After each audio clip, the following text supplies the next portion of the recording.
Une immense foule de manifestants sur plusieurs kilomètres.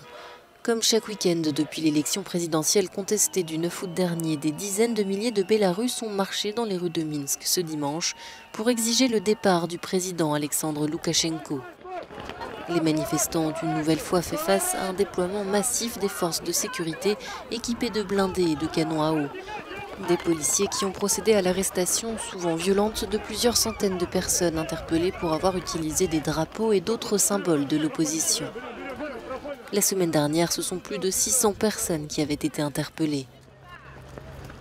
Malgré l'ampleur sans précédent de la contestation, Alexandre Loukachenko, au pouvoir depuis 1994, a exclu tout compromis avec l'opposition, évoquant seulement une vague réforme prochaine de la Constitution.